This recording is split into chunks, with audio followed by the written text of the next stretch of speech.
चलिए सुनते हैं कहानी 25 चौका 150, जिसे लिखा है ओम प्रकाश वाल्मीकि जी ने। पहली तनख्वाह के रुपए हाथ में थामे सुदीप अभावों के गहरे अंधकार में रोशनी की उम्मीद से भर गया था। एक ऐसी खुशी उसके जिस्म में दिखाई पड़ रही थी जिसे पाने के लिए उसने असंख्य कंटीले झाड़ झंखाड़ों के बीच अपनी राह बनाई थी। हथेली में भींचे रुपयों की गर्मी उसकी रग रग में उतर गई थी। पहली बार उसने इतने रुपए एक साथ देखे थे। वह वर्तमान में जीना चाहता था, लेकिन भूतकाल उसका पीछा नहीं छोड़ रहा था। हर पल उसके भीतर वर्तमान और भूत की रस्साकसी चलती रहती थी। अभावों ने कदम कदम पर उसे छला था, फिर भी उसने स्वयं को किसी तरह बचा कर रखा था। इसलिए यह मामूली नौकरी भी उसके लिए बड़ी अहमियत रखती थी। नई नई नौकरी में छुट्टियां मिलना कठिन होता है।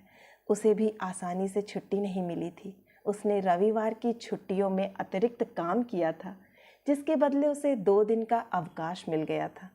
वह पहली बार तनख्वाह मिलने की खुशी अपने माँ बाप के साथ बांटना चाहता था।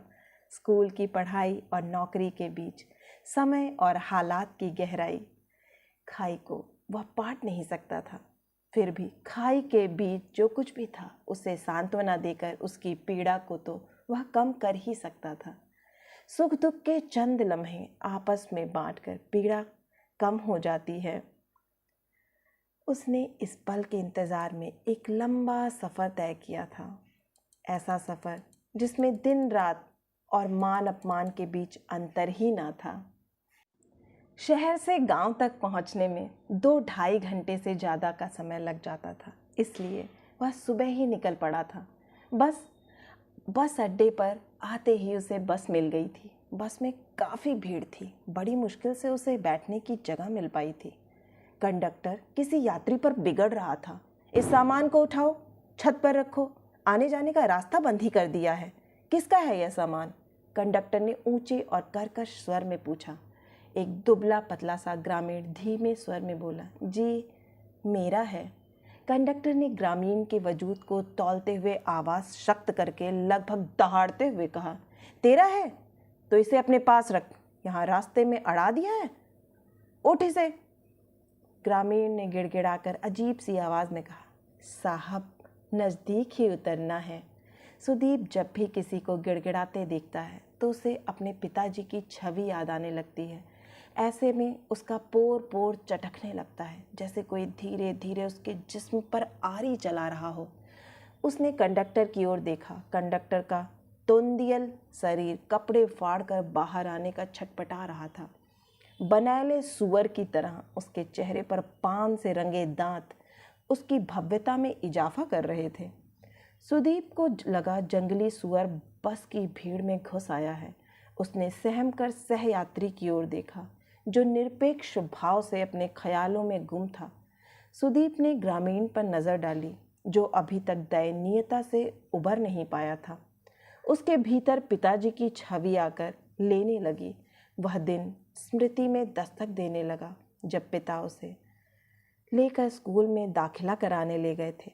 उनकी बस्ती के बच्चे स्कूल नहीं जाते थे।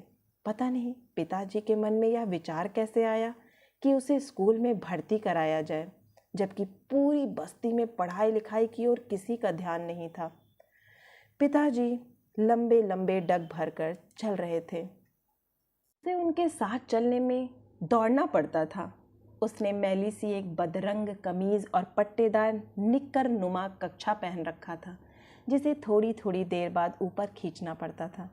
स्कूल के बरामदे में पहुंचकर पिताजी पल भर के लिए ठिठके, फिर धीरे धीरे चलकर इस कमरे से उस कमरे में झांकने लगे। हर एक कमरे में अंधेरा था, जिसमें बच्चे पढ़ रहे थे।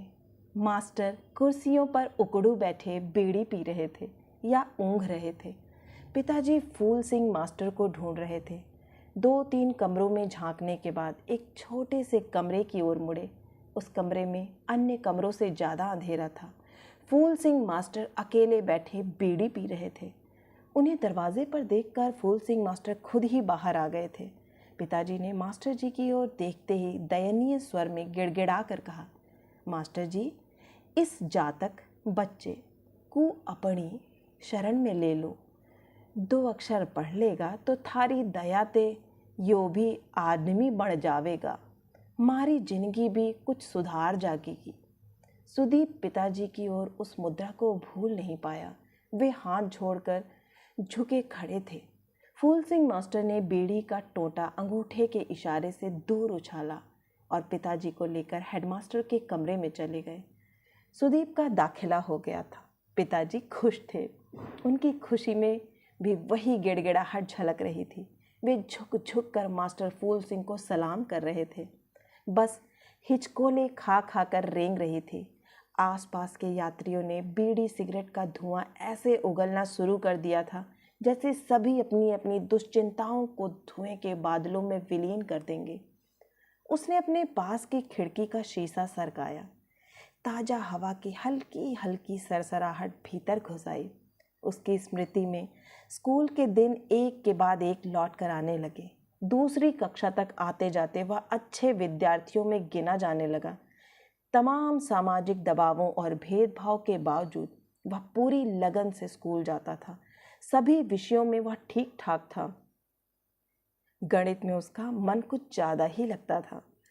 मास्टर शिवनारायण मिश्र ने 4ठी कक्षा के बच्चों से 15 तक पहाड़े याद करने के लिए कहा था, लेकिन सुदीप को 24 तक पहाड़े पहले से ही अच्छी तरह याद थे। मास्टर शिवनारायण मिश्रा ने शाबाशी देते हुए 25 का पहाड़ा याद करने के लिए सुदीप से कहा। स्कूल से घर लौटते ही सुदीप ने 25 का पहाड़ा याद करना शुरू कर दिया। वह जोर जोर से ऊंची आवाज़ में पहाड़ा कंठस्थ करने लगा। 25 एकम 25, 25 दूनी 50, 25 तियां 75, 25 चौका 100। पिताजी बाहर से थके हारे लौटे थे। उसे 25 का पहाड़ा रटते देखकर उनके चेहरे पर संतुष्टि भाव तैर गए थे। थकान भूलकर वे सुदीप के पास बैठ गए थे।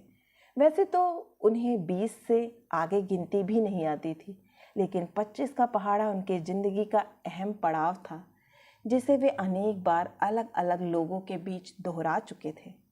जब भी उस घटना का जिक्र करते थे, उनके चेहरे पर एक अजीब सा विश्वास चमक उठता था। सुदीप ने 25 का पहाड़ा दोहराया और जैसे ही 25 चौका 100 कहा, उन्होंने टोका, नहीं बेटे, 25 चौका 100 नहीं, 25 चौका 150। उन्होंने पूरे आत्मविश्वास से कहा। सुदीप ने चौंक कर पिताजी की ओर देखा। समझाने के लहजे में बोला, नहीं पिताजी, 25 चौका 100, ये देखो गणित की किताब में लिखा है। अरे बेटे, मुझे किताब क्या दिखावे है, मैं तो हरफ अक्षर भी ना पिछाड़ूं। मेरे लेखे तो काला अक्षर भैंस बराबर है। फिर भी इतना तो ज़रूर जानूं कि 25 चौका 150 होवे है। पिताजी ने सहजता से कहा, किताब में तो साफ साफ लिखा है 25 चौका 100। सुदीप ने मासूमियत से कहा, तेरी किताब में गलत भी तो हो सके है ना, तो क्या चौधरी झूठ बोल लेंगे? तेरी किताब से कहीं ठंडे बड़े आदमी है चौधरी जी, उनके धोरे पास तो ये मोटी मोटी किताबें हैं। वह जोर तेरा हेडमास्टर है, वो भी पाँव छुए हैं चौधरी जी के। पड्डेर वाला वो गलत बताएंगे, मास्टर से कड़ा सही सही पढ़ाया करें। पिताजी ने उखड़ते हुए कहा, पिताजी, किताब में गलत थोड़े ही लिखा है। सुदीप रुआसा हो गया। तू अभी बच्चा है, तू क्या जाने दुनियादारी। 10 साल पहले की बात है, तेरे होने से पहले तेरी महतारी बीमारी पड़ गई थी। बचने की उम्मीद ना थी। शहर के बड़े बड़े डॉक्टर से इलाज करवाया था। सारा खर्च चौधरी ने ही तो दिया था। पूरा 100 का पत्ता, ये लंबा लीले नीले रंग का लोट, डाक दर की फीस, दवाइयाँ सब मिलाकर 100 रुपये बने थे। जब तेरी माँ ठीक हो गई, होकर चालन फिरने लगी, तो मैं 4 महीने बाद चौधरी जी की हवेली में गया। दुआ सलाम के बाद मैंने चौधरी जी से कहा, चौधरी जी, मैं तो गरीब आदमी हूँ, थारी मेहरबानी से मेरी लुगाई की जान बच गई। वह जी गई, वरना मेरे जातक वीरान हो जाते। तुमने 100 रुपये दिए थे, उनका हिसाब बता दो, मैं थोड़ा थोड़ा करके सारा कर्ज चुका दूंगा। एक साथ देने की मेरी हिम्मत ना है चौधरी जी। चौधरी जी ने कहा, मैंने तेरे बुरे वक्त में मदद करी तो इबे तू ईमानदारी से सारा पैसा चुका देना। 100 रुपए पर हर महीना 25 चौके 150। तू अपना आदमी है, तेरे से ज़्यादा क्या लेना। 150 में से 20 रुपए कम कर दे, 20 रुपए तुझे छोड़ दिए, बचे 130। 4 महीने का ब्याज 130 अभी दे दे, बाकी रहा मूल जब होगा दे देना, महीने के महीने ब्याज देते रहना। यूं बता बेटे, 25 चौका 150 होते हैं या नहीं। चौधरी भले और इज्जतदार आदमी है जो उन्होंने 20 रुपए छेल दिए। नहीं तो भला इस जमाने में कोई छोड़े हैं। अपने शिवनारायण मास्टर जी के बाप बड़े मिसिर जी को ही देख लो, एक धिल्ला भी ना छोड़े। ऊपर ते विगार अलग दे कर आवे हैं, जैसे विगार उनका हक है। दिन भर में गोड्डे टूट जा, मंजूरी के नाम पर खाली हाथ। अपर ते गाली अलग, गाली तो ऐसे दे हैं जैसे वेद मंत्र पढ़ रहे हो। सुदीप ने 25 का पहाड़ा दोहराया। 25 एकम 25, 25 दूनी 50, 25 तियां 75, 25 चौका 150। अगले दिन कक्षा में मास्टर शिवनारायण मिश्रा ने 25 का पहाड़ा सुनाने के लिए सुदीप को खड़ा कर दिया। सुदीप खड़ा होकर उत्साहपूर्वक पहाड़ा सुनाने लगा। 25 एकम 25, 25 दूनी 50, 25 तियां 75, 25 चौका 150। मास्टर शिवनारायण मिश्रा ने उसे टोका। 25 चौका 100। मास्टर जी के टोकने से सुदीप अचानक चुप हो गया और खामोशी से मास्टर का मुंह देखने लगा। मास्टर शिवनारायण मिश्रा कुर्सी पर पैर रखकर उकड़ू बैठे थे। बेड़ी का सुट्टा मारते हुए बोले, अबे चूड़े के आगे बोलता क्यों नहीं, भूल गया क्या। सुदीप ने फिर पहाड़ा शुरू किया। स्वाभाविक ढंग से 25 चौका 150 कहा। मास्टर शिवनारायण मिश्रा ने डांट कर कहा, अबे कालिए 150 नहीं 100। सुदीप ने डरते डरते कहा, मास्टर साहब पिताजी कहते हैं 25 चौका 150 होवे है। मास्टर शिवनारायण हत्थे से उखड़ गया। खींचकर एक थप्पड़ उसके गाल पर रसीद किया। आंखें तरेर कर चीखा, अबे तेरा बाप इतना बड़ा विद्वान है तो यहाँ क्या अपनी माँ। एक क्रिया जिसे सुसंस्कृत लोग साहित्य में त्याज्य मानते हैं आया है। साले तुम लोगों को चाहे कितना भी लिखाओ पढ़ाओ, रहोगे वहीं के वहीं, दिमाग में कूड़ा करकट जो भरा है। पढ़ाई लिखाई के संस्कार तो तुम लोगों में आ ही नहीं सकते। चल बोल ठीक से, 25 चौका 100। स्कूल में तेरी थोड़ी सी तारीफ क्या होने लगी, पांव जमीन पर नहीं पड़ते, ऊपर से जबान चलावे हैं, उलट कर जवाब देता है। सुदीप ने सुबकते हुए 25 चौका 100 कहा और एक सांस में पूरा पहाड़ा सुना दिया। उस दिन की घटना ने उसके दिमाग में उलझन पैदा कर दी। यदि मास्टर साहब सही कहते हैं तो पिताजी गलत क्यों बता रहे हैं। यदि पिताजी सही हैं तो मास्टर साहब क्यों गलत बता रहे हैं। पिताजी कहते हैं चौधरी बड़े आदमी हैं, झूठ नहीं बोलते हैं। उसके हृदय में बवंडर उठने लगे। नर्म और मासूम बाल मन पर एक खरोंच पड़ गई थी जो समय के साथ साथ और गहरा गई थी। किसी ने ठीक ही कहा है, मन में गांठ पड़ जाए तो खोले नहीं खुलती। सोते जागते उठते बैठते 25 चौका 150 से परेशान करने लगा। बाल मन की यह खरोंच ग्रंथि बन गई थी। जब भी वह 25 की संख्या पढ़ता या लिखता उसे 25 चौका 150 ही याद आता। साथ ही याद आता पिताजी का विश्वास भरा चेहरा और मास्टर शिवनारायण मिश्रा का गाली गलौज करता लाल लाल गुस्सैल चेहरा। सुदीप दोनों चेहरे एक साथ स्मृति में दबाए 25 चौका 150 की अंधेरी दुर्गम गलियों में भटकने लगा। जैसे जैसे बड़ा होने लगा, कई सवाल उसके मन को विचलित करने लगे जिनके उत्तर उसके पास नहीं थे। बस अड्डे से थोड़ा पहले एक बड़ा सा गति अवरोधक था जिसके कारण अचानक ब्रेक लगने से बस में बैठे यात्रियों को झटका लगा।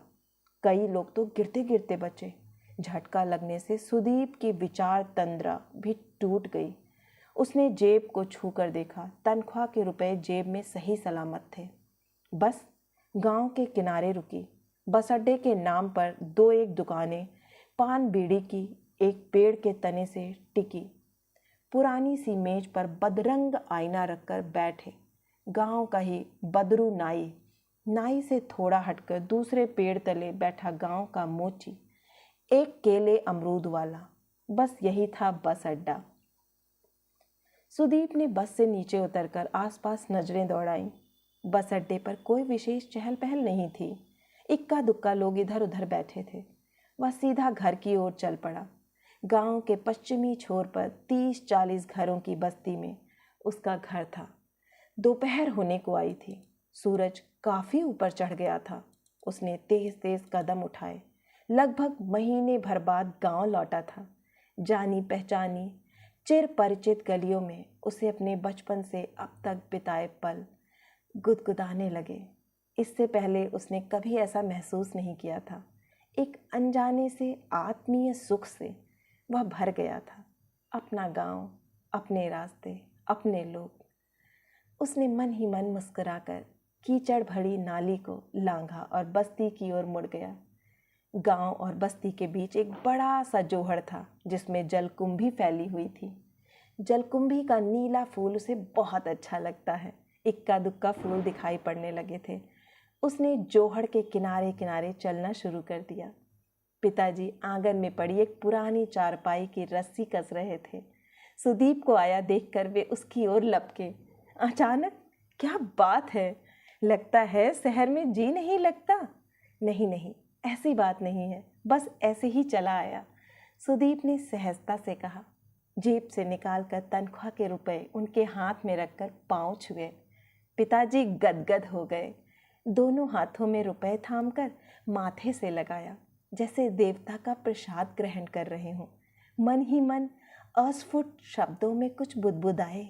फिर सुदीप की माँ को पुकारा, दीपे की माँ, करके यहाँ तो आ, ले संभाल अपने लाडले की कमाई। माँ आवाज़ सुनकर बाहर आई। आंचल पसार कर रुपए लिए और सुदीप को छाती से लगा लिया। वह क्षण ऐसा लग रहा था जैसे समूचा घर खुशी की बारिश से भीग रहा हो। सुदीप चुपचाप सभी के खिले चेहरे देख रहा था। सब खुश थे। ऊपरी तौर पर तो वह भी मुस्कुरा रहा था, लेकिन उसके भीतर एक खलबली मची थी। वह अशांत। उसने माँ से कहा, यहाँ बैठो माँ। हाथ बढ़ाकर आंचल से कुछ रुपए ले लिए। गंभीर स्वर में बोला, पिताजी, मुझे आपसे एक बात कहनी है। क्या बात है बेटे, कुछ चाहिए? पिताजी ने जिज्ञासावश पूछा। नहीं पिताजी, कुछ नहीं चाहिए, मैं आपको कुछ बताना चाहता हूँ। पिताजी गुमसुम होकर उसकी ओर देखने लगे। कुछ देर पहले की खुशी पर धुन पड़ने लगी। तरह तरह की आशंकाएं उन्हें झकझोरने लगी थीं। वे अचानक बेचैनी महसूस करने लगे थे। सुदीप ने 25-25 रुपए की 4 ढेरियां लगाईं। पिताजी से कहा, आप इन्हें गिनिए। पिताजी चुपचाप सुदीप की ओर देख रहे थे। उनकी समझ में कुछ भी नहीं आ रहा था। असहाय होकर बोले, बेटे, मुझे तो 20 से आगे गिनना भी ना आता, तू ही गिन के बता दे। सुदीप ने धीमे स्वर में कहा, पिताजी, ये 4 जगह 25-25 रुपए हैं, अब इन्हें मिलाकर गिनते हैं। 4 जगह का मतलब है 25 चौका। कुछ क्षण रुककर सुदीप ने पिताजी की ओर देखा, फिर बोला, अब देखते हैं 25 चौका 100 होते हैं या 150। पिताजी अवाक होकर सुदीप का चेहरा देखने लगे। उनकी आंखों के आगे चौधरी का चेहरा घूम गया। 30-35 साल पुरानी घटना साकार हो उठी। यह घटना जिसे वे अब तक ना जाने कितनी बार दोहराकर लोगों को सुना चुके थे, आज उसी घटना को नए रूप में लेकर बैठ गया था सुदीप रुपए गिन रहा था। बोल बोल कर 100 पर जाकर रुक गया। बोला, देखो 25 चौका 100 हुए, 150 नहीं। पिताजी ने उसके हाथ से रुपए ऐसे छीने जैसे सुदीप उन्हें मूर्ख बना रहा है। वे रुपए गिनने का प्रयास करने लगे, लेकिन 20 पर जाकर अटक गए। सुदीप ने उनकी मदद की। 100 होने पर पिताजी की ओर देखा। उन्हें विश्वास ही नहीं हो रहा था। उन्होंने फिर 1 से गिनना शुरू किया। 20 पर अटक गए। उलट पलट कर रुपयों को देख रहे थे, जैसे कुछ उनमें कम है। सुदीप ने फिर गिनकर दिखाए। पिताजी को यकीन ही नहीं आ रहा था। सुदीप ने हर बार उनकी शंका का समाधान किया, हर प्रकार से। आखिर पिताजी को विश्वास हो गया। सुदीप ठीक कह रहा है, 25 चौका 100 ही होते हैं। झूठ सच सामने था। पिताजी के हृदय में जैसे अतीत जलने लगा था। उनका विश्वास, जिसे पिछले 30-35 सालों से वे अपने सीने में लगाए चौधरी के गुणगान करते नहीं अघाते थे, आज अचानक कांच की तरह चटक कर उनमें रोम रोम में समा गया था। उनकी आंखों में एक अजीब सी वृत्त तृष्णा पनप रही थी, जिसे पराजय नहीं कहा जा सकता था, बल्कि विश्वास में छले जाने की गहन पीड़ा ही कहा जाएगा। उन्होंने अपनी मैली चीकट धोती के कोने से आँख की कोर में जमा कीचड़ पोंछा और एक लंबी सांस ली। रुपए सुदीप ने लौटा दिए। उनके चेहरे पर पीड़ा का खंडहर उगाया था, जिसकी दीवारों से ईंट, पत्थर और सीमेंट भुरभुरा कर गिरने लगे थे। उनके अंतस में एक टीस उठी, जैसे कह रहे हों, कीड़े पड़ेंगे चौधरी, कोई पानी देने वाला भी नहीं बचेगा। आशा है कि आपको यह कहानी बहुत ही पसंद आई होगी। अगर पसंद आई तो प्लीज़ मुझे प्रोत्साहित करने के लिए एक लाइक करें, अपनों के साथ शेयर करें। और हाँ, अगर आप इस चैनल से जुड़ना चाहते हैं और इसी तरह की मनोरंजक कहानियाँ सुनना चाहते हैं तो इस चैनल से जुड़ना ना भूलें और चैनल को सब्सक्राइब करें। फिर मिलती हूँ एक नई कहानी या कविता के साथ। तब तक के लिए आप सभी का सुनने के लिए बहुत बहुत धन्यवाद।